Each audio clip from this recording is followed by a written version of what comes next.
ले लेता हूं। प्रोफेसर अरविंद सिंह तेजावत का बहुत बहुत इस्तकबाल है।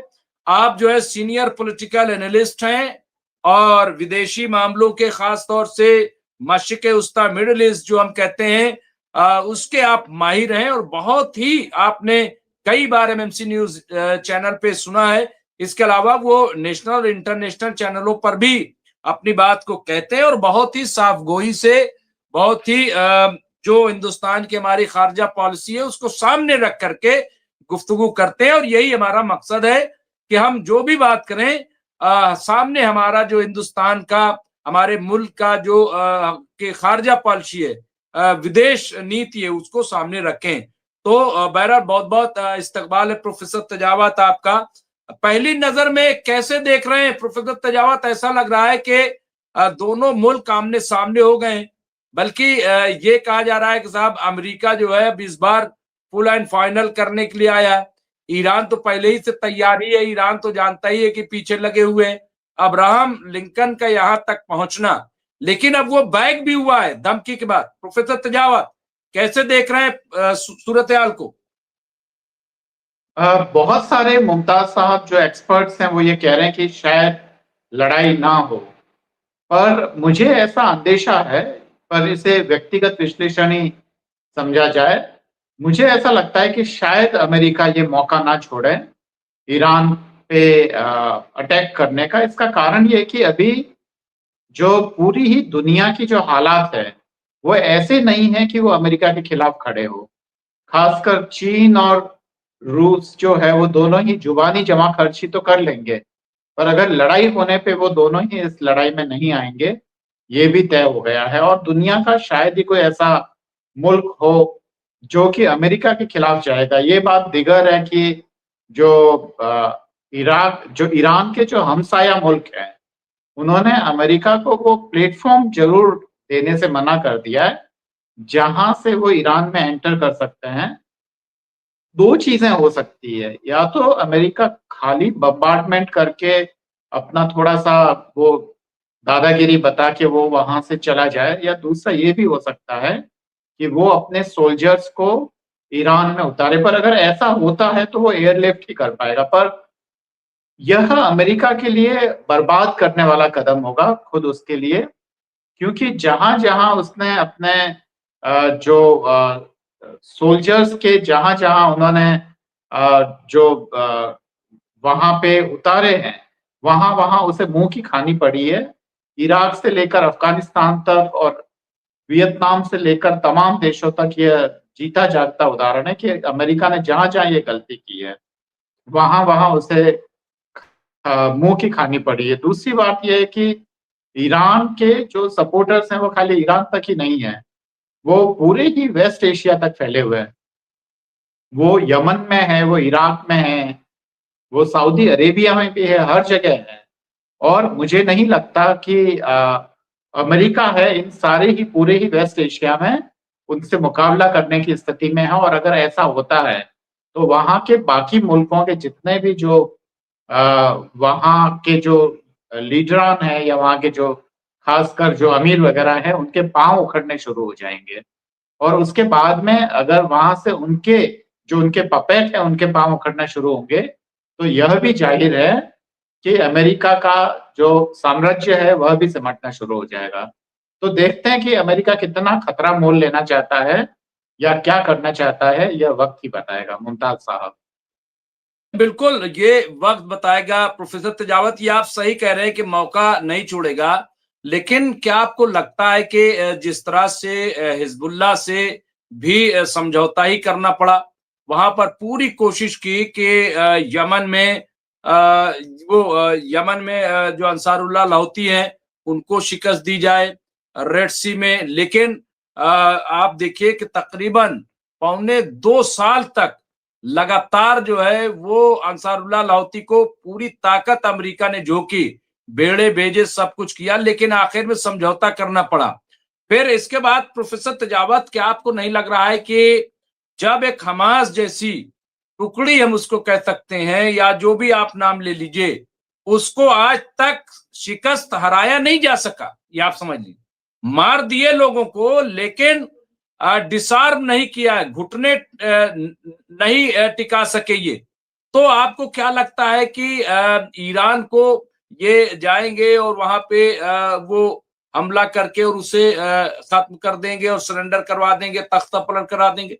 क्या क्या अगर हालात देखें, पूरा पूरा सिनेरियो देखें, तो क्या लग रहा है प्रोफेसर तेजावत? मुमताज साहब, ये बिल्कुल भी आसान नहीं है और आप बिल्कुल दुरुस्त फरमा रहे हैं।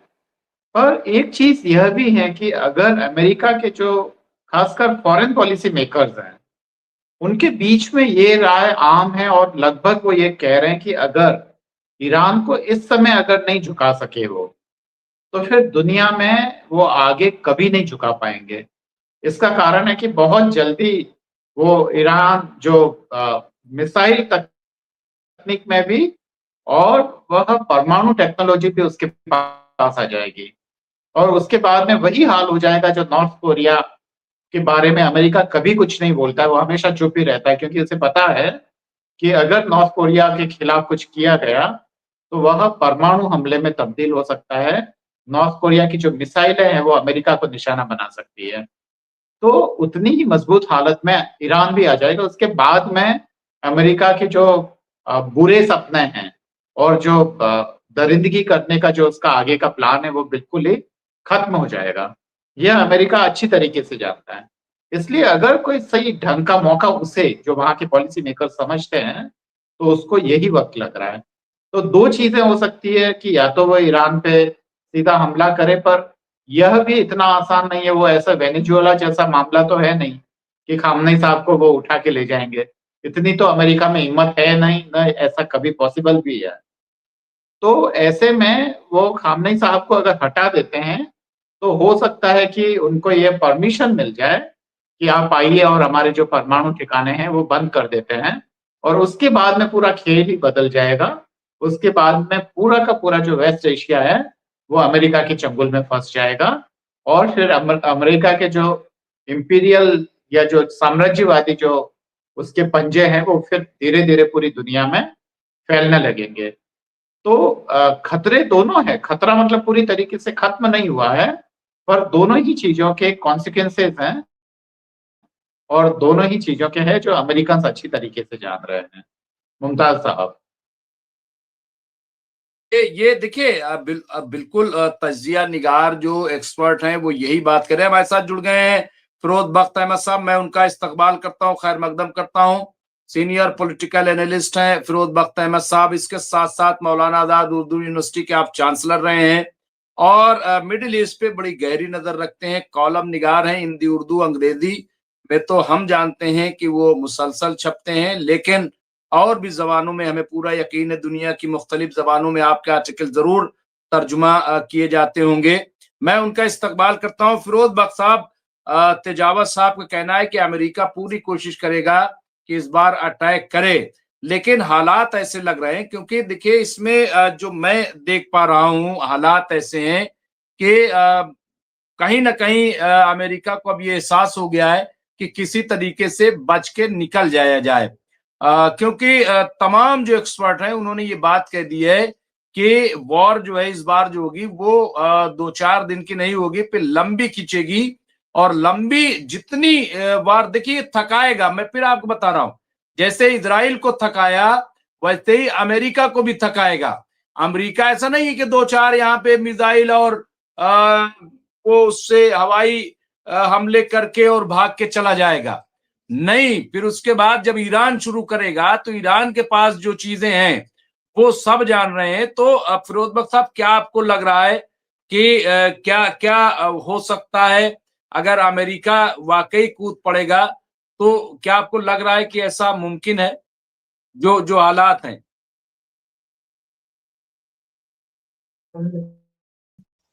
थोड़ी सी ताखीर हो गई, उसके लिए माजरत। लेकिन आपके तमाम सामाइन को मेरा तहे दिल से शुक्रिया कि आप सब जुड़े हुए हैं, और तेजावत साहब को भी और आपको भी। देखिए ऐसा है, कल एक टीवी चैनल पे तेजावत साहब और हम साथ में थे। वहां पे तेजावत साहब ने दो अहम बातें कही, मैं उनको आपके चैनल पे दोहराना चाहूंगा। इन्होंने एक बात तो ये कही जो बिल्कुल सही थी कि अमेरिका इतना ताकतवर है, पावरफुल है और ये बबांगे दहल मैं इस बात को कह रहा हूँ, मैं कोई अमेरिका का ब्रीफ उठा के नहीं चल रहा, ना मेरी अमेरिका से कोई दोस्ती है ना कोई दुश्मनी है, कि पूरी दुनिया एक तरफ हो जाए, अमेरिका एक तरफ हो जाए, पूरी दुनिया में चीन, रूस, इंडिया, ईरान, XYZ ब्ला ब्ला ब्ला सब आ जाए, तो अमेरिका उन तमाम के ऊपर गालिब हो जाएगा, आ जाएगा। ये एक फैक्ट है, कड़वी बात है, लेकिन ये तस्लीम करनी पड़ेगी, पहली बात। दूसरी बात उन्होंने ये कही थी कि अमेरिका जो है इसको, ईरान को या खुमैनी साहब को मडूरो नहीं समझे, ये थोड़ा दूसरी तरह का केस है। अब मैं आपके सवाल का जवाब देता हूँ। आज मेरे पास कोई वो आया, क्या बोलते हैं, शाम के करीब या रात से कबल एक वीडियो आया मेरे पास, और उसमें ये लिखा था कि 18 मिसाइल जो हैं ईरान ने उसकी तरफ फेंके हैं, जो इनका बेड़ा है, अमेरिका का जो बेड़ा है, जो हॉर्मुज वगैरह सब इधर है आपका रेड सी की तरफ, वो कहाँ लगे कहाँ नहीं लगे, मेरे ख्याल से नहीं लगे, क्योंकि जो ट्रैकर हैं सारे बंद कर दिए, जो वो इनका टेस्ट है, वो है, वो टेस्ट उनके अपने हैं, वो हमला अभी नहीं हुआ है, इसको तो हमला माना जाएगा अगर करेंगे तो। जी, वो टेस्ट है जो अब भी फेक है। भी हो सकता है क्योंकि ऐसी कोई रिपोर्ट है नहीं। हाँ नहीं, रिपोर्ट नहीं है, लेकिन आया तो मैं आपको बता रहा हूँ। तो वो अगर कोई लगता तो फिर मेरे ख्याल से जंग शुरू हो चुकी होती, लेकिन वो इसलिए लगना आसान नहीं है क्योंकि जो भी इनके मतलब सिस्टम है वो फूल प्रूफ है। पता नहीं चलता कि इनके जो बेड़ा है, जंगी बेड़ा अमेरिका का लिंकन, और उसके साथ जो दूसरे जहाज हैं, सारे लेजर से लैस हैं और ऐसे ऐसे हथियारों से लैस हैं कि जो मतलब लेटेस्ट हथियार हैं तबाही के, तो उसका पता नहीं चल पा रहा है। ये एक तरकीब होती है कि है तो कहीं समंदर में बीच में, लेकिन ट्रैक नहीं कर पा रहा है। ईरान के पास भी बड़े बड़े, ये समझिए कि सैटेलाइट्स हैं, और मिलता है फिर गायब हो जाता है, मिलता है गायब हो जाता है, ये सब चल रहा है। ठीक है, अल्टीमेटली हम ये देख रहे हैं कि पूरी तैयारी है अमेरिका की तरफ से। अमेरिका ने इसमें ट्रिलियंस नहीं तो बिलियंस ऑफ डॉलर्स तो अब तक लगा दिए हैं। और दूसरी बात यह है कि जो ईरान का मामला है, ईरान तो, मैं एक सेंटेंस कहता हूँ, घिसा पिटा सेंटेंस हो चुका है जुमला, ईरान तो मरने या मारने के लिए तैयार बैठा है। ईरान कहता है मेरे तो पांव कब्र में उतरे हुए हैं, मैं किसी से अब नहीं डरता। जो मरने वाला होता है, जिसको वो सोचता है कि मुझे मरना है, तो डरता किसी से नहीं है। लिहाजा ईरान, बावजूद इसके कि अमेरिका बहुत पावरफुल है, बहुत ताकतवर है, बहुत मजबूत है, ईरान बिल्कुल से खौफजदा नहीं है। उसकी वजूहात हैं। ईरान के पास जो हथियार हैं, या जो भी उसका एक ट्रैकिंग सिस्टम है, अमेरिका जितना मजबूत नहीं है, लेकिन है। उसके अपने मिसाइल्स हैं, उस पर बड़ा काम किया है इन लोगों ने। ठीक है, बेशक चाइना ने भी मदद की है, लेकिन उससे ज्यादा ईरान के बहुत से साइंटिस्ट अभी बचे हुए हैं, सारे साइंटिस्ट नहीं मरे हैं उसके। तो ईरान ने एक बहुत मजबूत अपना डिफेंस तैयार कर लिया है। ठीक है, अगर ईरान ये सब डिफेंस तैयार नहीं करता अब तक, तो अमेरिका उसको खा गया होता, उसको कच्चा चबा गया होता। ठीक है, अमेरिका को पता है कि अगर ये जंग होती है तो भले ही वो जंग को जीत जाएगा, अमेरिका इसराइल मिलकर जीत जाएंगे जंग को, लेकिन उसकी एक बहुत बड़ी कीमत उनको चुकानी पड़ेगी, गालिबन उससे ज्यादा बड़ी कीमत चुकानी पड़ेगी जितनी कि ईरान को उस जंग की कीमत चुकानी होगी। ये सबको फिरोज साहब, और मैं यहाँ पे रोकूंगा। देखिए, इतनी आसानी से बातें कह के आप निकल जा रहे हैं कि जंग जीत जाएगा। अरे भाई, हमास से नहीं जीत पाए, अंसारुल्लाह हौती से नहीं जीत पाए, ईरान से जीत जाएंगे कैसे? आपने कह दिया जीत जाएंगे। प्रोफेसर तजावत, क्या आपको लग रहा है कि जीत जाएंगे और ईरान कह देगा साहब हम हार गए? क्या लग रहा है? मैं अगर दो मेरी मिसालें हम सामने रख दें, नहीं थोड़ा से, मतलब मैं जवाब साहब से बात इसलिए कर कह रहा लीजिए, हूं मैं कि बात ये पूरी दो करूंगा तीन अपनी। चीजें आपने ऐसी कही हैं जो इतनी आसान नहीं है फिरोज बख्श साहब। ठीक है, पूरी दुनिया को कैसे जेर कर लेगा? अरे वो नॉर्थ कोरिया से डरा हुआ है। इतना आसान आज की तारीख में नहीं है। आप जो समझ रहे पूरी दुनिया पे गालिब आ जाएगा अमेरिका, अगर वो गालिब आना होता ना तो वो कभी 12 दिन में अपने आप को सीज फायर न करता, उसी वक्त खत्म कर देता। प्रोफेसर तजावत, अगर अमेरिका, आवाज आ रही है मुमताज साहब? यार यार अगर अमेरिका वियतनाम से अगर जंग जीत सकता था तो ईरान से भी जीत जाएगा। अगर अफगानिस्तान में अगर अमेरिका जंग जीता है तो वह ईरान से भी जीत जाएगा। और हमें पता है कि इन दोनों ही मुल्कों में उसे मुंह की खानी पड़ी है, तो ईरान में भी वही होने वाला है। और अगर ऐसा होता है तो और जबरदस्त शिकस्त लेकर अमेरिका लौटेगा। पर अगर फौजी ताकत की बात करें तो हमें फिरोज बख्श साहब की ये बात माननी पड़ेगी कि देखिए, जो जंगी बेड़े हैं या जो हथियार हैं या वो सारे तमाम जो चीजें हैं वो तो उनके पास ज्यादा है ही। तो ऐसे में अगर आसमानी लड़ाई होगी तब तो अमेरिका ईरान पे हावी होगा, पर जैसे ही सोल्जर्स जमीन पे आएंगे तब उनकी हालात खराब होनी शुरू हो जाएगी। तो बिल्कुल आप दोनों ही दुरुस्त फरमा रहे हैं। ये बात यह है कि हम किसको हार या किसको शिकस्त मान रहे हैं और किसको जीत मान रहे हैं। मुमताज साहब।